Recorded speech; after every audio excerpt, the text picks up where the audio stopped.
Rising unemployment, a lack of law enforcement, and the government's failure to implement policy are some of the causes of an increase in human trafficking. This week, the Hawks arrested 3 suspects for human trafficking. A woman appeared in court in the northern Cape town of Springbok after allegedly recruiting victims with the false promise of jobs in Cape Town. We are now joined by the National Director of the Salvation Army's anti-trafficking campaign, Margaret Stafford. Thank you so much for joining us. I mean, we speak of human trafficking. It sounds like something that belongs in a movie, but it is a very real reality that's confronting us. Can you just talk us through what's the prevalence, especially in South Africa and in SADC?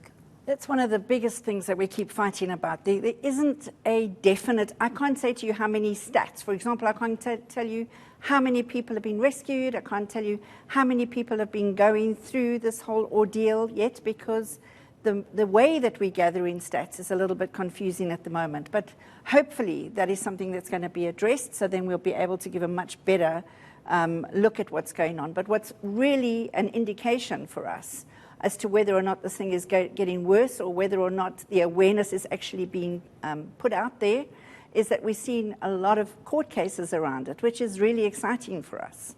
Now, we've seen videos on social media, different means and mechanisms that these criminals use to lure people into being human trafficked. Can you just talk us through what are some of the mechanisms that they use, and how can people safeguard themselves to falling prey to such criminal activities? Right, so the internet can be your best friend or it can be your worst enemy. So for some of those videos that are going around, they were taken in China, in India, anywhere but South Africa, but they purported to be from South Africa.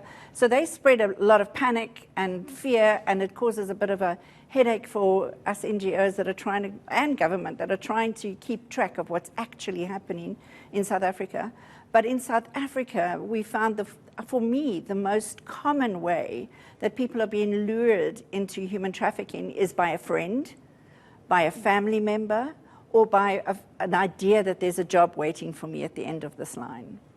So in terms of education, and you mentioned that you're trying to manage the situation, what are some of the programs or incentives that you've run that will help this situation? Right, so the Salvation Army has the privilege of being a church in the most rural and the most urban of areas. So a lot of our guys in the rural areas go door to door, just letting people know what's actually happening, having marches through communities, bringing communities together for a function where we can just talk about what's happening in our community so that the community can tell their stories. And we're starting to see so many things happening because community is starting to say, hang on a minute, that doesn't sound right.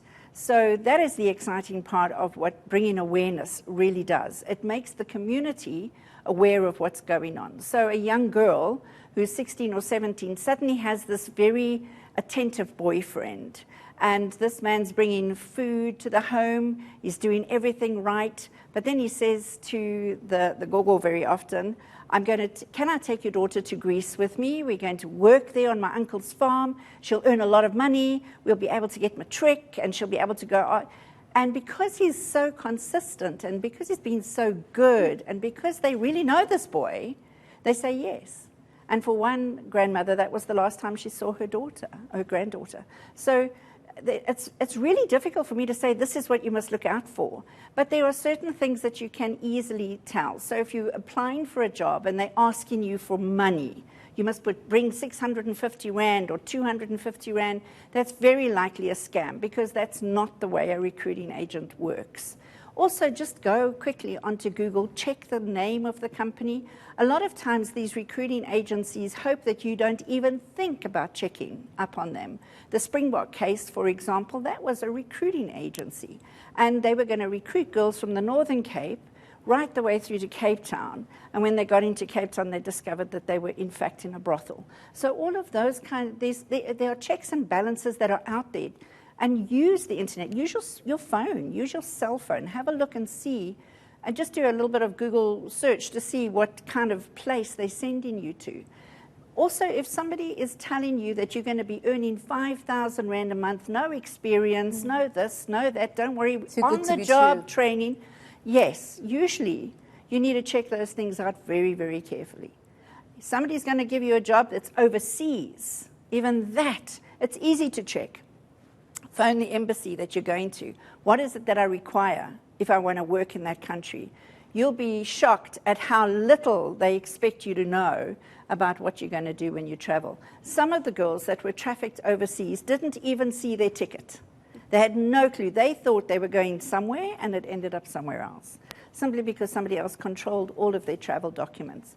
Don't let anybody do that. You cannot buy your passport. You have to be present. You have to do the biometrics. You have to have the correct visa. All of these things are not difficult to know, but education is the key. Now, you mentioned, I mean, this sounds like really a manipulation of trust at the core, you know, but you have responsibility in terms of oversight, not just only in South Africa, but on the continent as a whole and other regions. Can you just talk us through how we are faring comparatively in terms of the scourge of human trafficking? Well, South Africa, you know, we always seem to be on the top of everything, you know. So South Africa is three things. It's a destination country. So we've got slaves coming in to South Africa that we're monitoring. Then we are what we call a transit country. So we have a lot of people coming through our country, going to various countries. And we are a country that supplies slaves, whether internally or externally. And so what we're looking at is how do we monitor from the time they come across borders. They find a truckload of kids in Port Elizabeth, in Eastern Cape, and they're from Malawi. That means that they have crossed a number of international borders. How did that happen? So we're trying to close those kind of gaps, talking to one another as countries, and just making sure that we are all fighting this thing together. Now, you mentioned one of the ways you could measure the scourge of this human trafficking was the court cases reported.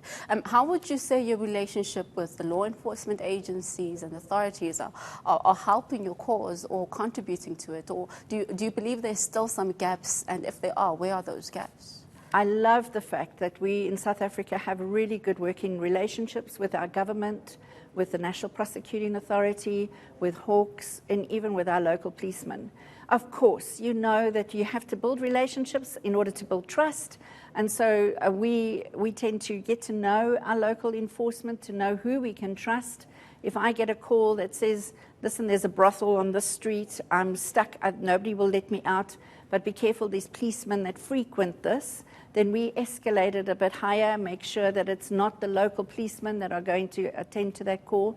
So it's a case of building relationship, it's a case of building trust, but it is hopefully a thing that we can say to government, listen, we need a specialized unit that looks into this across the country, that can be sensitized to know that when somebody comes in and says, my daughter's just gone missing, they don't look at you funny and say, wait 12 hours. We know that that's no longer anything like that.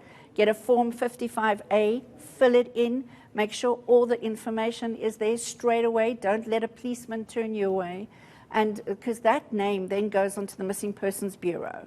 But when that child or that person, that adult, doesn't matter, child or adult, is found, go back. There's another form you have to fill in. I think it's an SA90. And that form then takes the person off that list. Otherwise, we say for the last 18 years, we've lost 4,000 children. And that's a stat that may be incorrect. Lastly, before I let you go, you mentioned that there's the collaborations that you're seeing. But in terms of, this sounds like it's a cross-class, so it's not only people of a certain class that get targeted. So how would you say people can, in a way, safeguard themselves from being targets? I think human trafficking that I have discovered is a crime that looks for vulnerability. So it's even young people going on a gap year. You know, those young people are extremely vulnerable. They're excited, they want to do, the adrenaline's pumping, and they maybe don't cross all the T's and dot all the I's. Then there's the idea that I'm desperate, I don't have a job. It's a vulnerability of absolute, I've got to find something and I've got to find something now. And so when a good opportunity comes your way, you just take it. And without, again, doing any of the check-ins. There are some lines, some numbers that if people just phone, we can check it out for them. The National Resource Line, which is 0800 222 777, and then we, the Salvation Army, run a helpline, 08000 737 28. And those numbers, anytime, morning, noon, or night, any language, we'll help you and we'll try and make sure that you are safe. And so really, it's a case of, I realize I'm vulnerable, I mean, we had a case of a lady that was trafficked because her husband had just died. And she was in a very, very low time of her life. And a man just was so nice to her, took her from her home, took her away from her family so that they could get married, went off to a little town in Bloemfontein and ended up being trafficked. So it can happen to anybody, and it can happen across the spectrum. Okay, could you please just repeat that number for us, for our audiences? Okay, so for the National Resource Line, it's 0800 222 777, and then for the Salvation Army Helpline, it's 08000 737 28. Thank you for the stellar work that you do, and appreciate your time. Thank you. Now, that was the director of the Salvation Army's anti-trafficking campaign, Margaret Stafford, joining us there.